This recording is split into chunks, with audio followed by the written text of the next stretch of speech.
A jurista Janaína Pascoal elogiou a ação direta de inconstitucionalidade apresentada pelo presidente Jair Bolsonaro através da Advocacia Geral da União para defender a liberdade de expressão no Brasil. Janaína disse: ainda existem juristas no Brasil. Parabenizo os doutores José Levi do Amaral Júnior e Isabel Nogueira pela brilhante petição apresentada ao STF. Abordagem técnica, nada política, nada personalista. Uma impecável defesa dos direitos fundamentais de todos os brasileiros.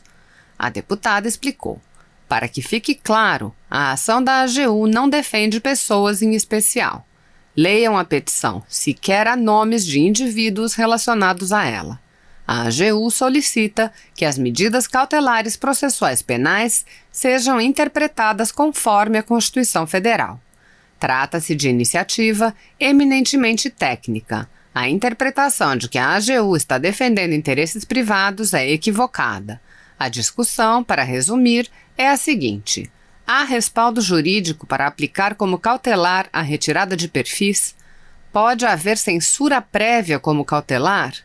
A peça é linda, cheguei a me emocionar ao ler. Se admitida, há de ser, vou peticionar para falar como amicus curiae. Vai ser a ação da década. Existem juristas no Brasil. A jurista, que é deputada estadual, participa da CPI das fake news na Assembleia Legislativa de São Paulo. Veja algumas participações. Cumprimento o professor Marcelo Crespo, uma honra poder reencontrá-lo. E a brilhante explanação só confirma, né, a qualidade da tese, a defesa da tese, então meus cumprimentos. Como eu estou, assim, duramente atacada, né, pelos dois extremos, eu me sinto muito confortável, né, para fazer as perguntas que farei.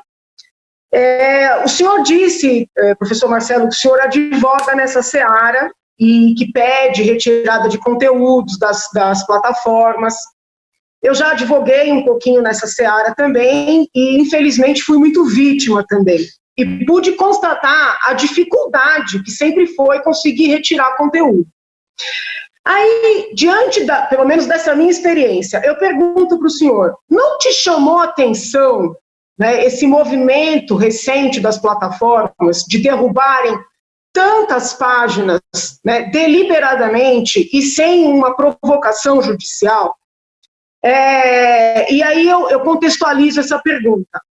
Não parece que com a chegada de uma direita ao poder, né, nos Estados Unidos, no Brasil, em alguns outros países, o rigor dessas muitas plataformas esteja, vamos dizer assim, se rebuscando, se refinando, se intensificando, né? Poderia haver aí um comportamento ideológico? Queria ouvi-lo a esse respeito. Da mesma forma, nós percebemos, né, durante os governos mais esquerdistas que houve no país até pouco tempo atrás, que muitos blogs e sites, né, receberam verbas públicas, ainda hoje solicitam depósitos, né, eu vou citar alguns aqui, TCM, Brasil 247, Socialista Morena, tem ali pedidos de depósitos, quem concorda, apoie esse site, esse blog, essa página. São sites, blogs e páginas que constroem narrativas, né? Não estou aqui dizendo se são verdadeiras ou falsas, constroem narrativas a partir da sua concepção ideológica, né? Infelizmente, no Brasil, existe a tradição das pessoas se apresentarem como neutras quando elas não são. Então, é muito claro ver essas narrativas, porque quando a Odebrecht delata, né, Tucano, aí a delação vale. Quando a Odebrecht delata petista, a delação não vale. E assim por diante. Qual é a questão aqui?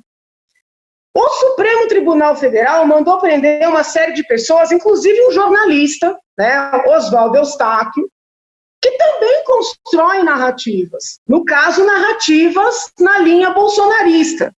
Oswaldo Eustáquio, tal qual os jornalistas desses blogs, dessas páginas que eu listei aqui, ele pede ali contribuições, depósitos em dinheiro. E essa solicitação que ele faz, a gente pode achar bonito ou feio, ético ou não ético, isso não é crime, não é proibido. Mas essa solicitação vem sendo tratada como financiamento.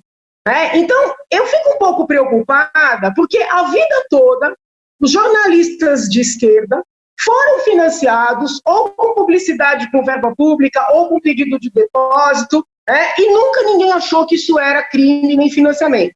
Agora surgem poucas figuras de direita, né, muito à minha direita, vamos dizer assim, que usam os mesmos métodos, também constroem narrativas a partir da sua ideologia, e essas pessoas estão sendo não só tratadas como criminosas, estão sendo presas. Então eu queria ouvir como é que a gente lida com essa realidade. Um outro ponto que eu gostaria de ouvir o senhor falar um pouquinho é esse problema da monetização. Nós temos youtubers famosíssimos, né? Que são youtubers politicamente corretos, youtubers adorados pelos formadores de opinião, e os formadores de opinião no Brasil são majoritariamente esquerdistas, que monetizam os seus sites, os seus vídeos, os seus blogs, ganham muito dinheiro com isso, sempre ganharam a partir do momento que esse instrumento foi criado, e nunca ninguém questionou. E, de repente, né, formadores de opinião de direita começam a ser investigados, processados criminalmente e até presos por utilizarem esse mesmo instrumento. Vejam, eu não estou misturando as questões. Eu entendi quando o senhor falou de lavagem, eu acho até importante que esses youtubers, a esquerda e a direita, sejam alertados da necessidade de estabelecerem regras de compliance. Então, eu não estou falando de uma eventual situação que acabem sendo utilizados para uma lavagem, conscientemente ou não. Estou falando do instrumento em si, né? Nunca se questionou, vou fechar, excelência, nunca se questionou a monetização como algo ilícito, mas quando é utilizado como instrumento à direita, é suficiente para instaurar uma investigação, para tocar esse procedimento adiante e para prender.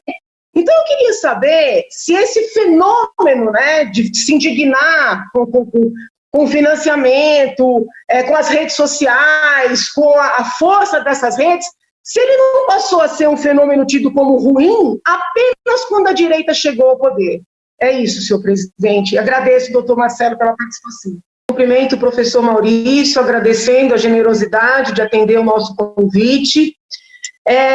Professor Maurício, o senhor fez uma apreciação eminentemente técnico-jurídica e, obviamente, era essa mesma a nossa expectativa, mas eu gostaria de solicitar que o senhor avaliasse esse fenômeno numa perspectiva um pouco menos técnico-jurídica e mais sociológica. Por que eu digo isso? Porque nesses anos todos que eu me dediquei e dedico ao direito penal, um dos maiores desafios, né, que eu impus a mim como profissional, como professora, e que eu procurei impor aos meus alunos também, foi o de tratar os mesmos fatos de maneira equânime e não modificar esse tratamento de acordo com as pessoas envolvidas ou com as ideologias envolvidas. E o que eu percebo, né, na atualidade é que, vou tentar ser bem objetiva, quando o indivíduo cria perfis falsos nas redes sociais, no Twitter, nas páginas, e a finalidade desses perfis é tida como positiva por quem analisa, esse comportamento é compreendido como não criminoso, ou como não ilícito, ou como não digno de ser criticado. Quando os tais perfis falsos, né, propagam ideias que não são as que a maioria aplaude, aí esses perfis falsos são considerados comportamento proibido ou até criminoso. Então, a primeira indagação é, nessa seara, né, da internet que nós vivemos hoje, que é um desafio para todos nós, existem perfis falsos do bem e perfis falsos do mal? É possível fazer essa separação? Ainda no âmbito desse debate de fake news, e tratando especificamente do inquérito que tramita perante o Supremo Tribunal Federal, Nós percebemos que vários parlamentares tiveram sigilo bancário quebrado, sigilo fiscal quebrado, e uma das acusações feitas a esses parlamentares é que eles contrataram empresas de publicidade para gerenciar as suas redes e para divulgar suas ideias e eventos com os quais eles concordam ou apoiam. Não existe uma proibição para essas contratações. E quando a gente vai olhar as prestações de contas de parlamentares de outras legendas que propagam ideologias contrárias à dos parlamentares investigados, nós constatamos que vários outros parlamentares de diversos outros partidos contratam empresas de publicidade, pagam, prestam contas, tudo certinho, como os que são investigados. Essas empresas divulgam os atos que os parlamentares apoiam, inclusive nas páginas pessoais dos sócios das empresas, e estes parlamentares que têm exatamente o mesmo comportamento são considerados parlamentares do bem, enquanto os investigados seriam parlamentares do mal. Então eu pergunto, as ideias propagadas, as ideias defendidas, elas são capazes de tornar o mesmo meio ilícito, né? Isso é um ponto também que para mim é muito caro, né? Isso tem me assustado terrivelmente, porque eu não consigo deixar de ver censura e perseguição quando existe uma diferença no tratamento dispensado em virtude das ideias defendidas. Então, primeira questão dos perfis, segunda questão das contratações para fins de publicidade. Terceiro ponto, que me parece muito importante, as charges e os memes, tá? Nós tivemos um debate mundial, que me parece extremamente saudável, na defesa do jornal Charlie Hebdo, que foi atacado por terroristas em virtude dos seus memes, que eram memes críticos, né, a um determinado grupo religioso. Eu confesso ao senhor, doutor, que eu não gosto dos memes do Charlie Hebdo. Tá? Eu realmente não gosto de memes que ridicularizem as religiões, não importam quais religiões, mas, obviamente, né, o fato de eu não gostar dos memes jamais faria com que eu apoiasse ou sequer, né, chegasse perto de justificar ataques a esses artistas, a esses jornalistas, a esses publicitários. Para concluir, deputada. Só um minutinho, eu peço um pouquinho só de... Ocorre o seguinte, muito do material que está sendo tratado como fake news na CPMI, no Congresso Nacional, e no inquérito do Supremo, na verdade são memes, né? E eu queria ouvir do senhor, que eu vejo que o senhor tem uma visão uma concepção bem formada do assunto, o senhor entende que tem que criminalizar, como é que o senhor diferencia charge de meme? Porque toda charge, ela é, por princípio, sarcástica, né? Ela ironiza, ela acaba ofendendo. Eu fui alvo de várias charges extremamente ofensivas. Lembro de uma que eu fui retratada, inclusive, nua, entendeu? De uma maneira extremamente agressiva, sexista, mas estava num jornal. Como é que se diferencia charge, e daí conteúdo artístico, né, material de jornalista, intocável, de meme? Né? Onde é que está o limite disso aí? E eu dou até um exemplo concreto. Recentemente foi instaurado um inquérito contra o ex-ministro da Educação, que eu acho que não foi um bom ministro, mas não é esse o debate, o Van Traub, porque ele publicou no seu Twitter, um meme ironizando o povo chinês. E, recentemente, o ministro da Justiça também pediu uma investigação de uma charge feita vinculando o presidente Bolsonaro com o nazismo. Intrigantemente, eu estou fechando, presidente, mais 2 minutos só, 1 minuto. Intrigantemente, houve uma cisão. O mesmo grupo, obviamente mais à esquerda, conseguiu ver crime no meme do ministro e liberdade de expressão na charge contra o presidente. E o outro grupo, a direita, viu crime na charge contra o presidente e liberdade de expressão do ministro, né? Eu já digo ao senhor que eu vejo liberdade de expressão nos dois. Mas eu queria entender como falar em criminalização num contexto desse. E uma última indagação, que essa para mim é talvez a mais cara de todas, como estudiosa, né, estudante somos todos do direito penal, eu estou assim perplexa com a banalização do uso da Lei de Segurança Nacional nos últimos tempos. Tá?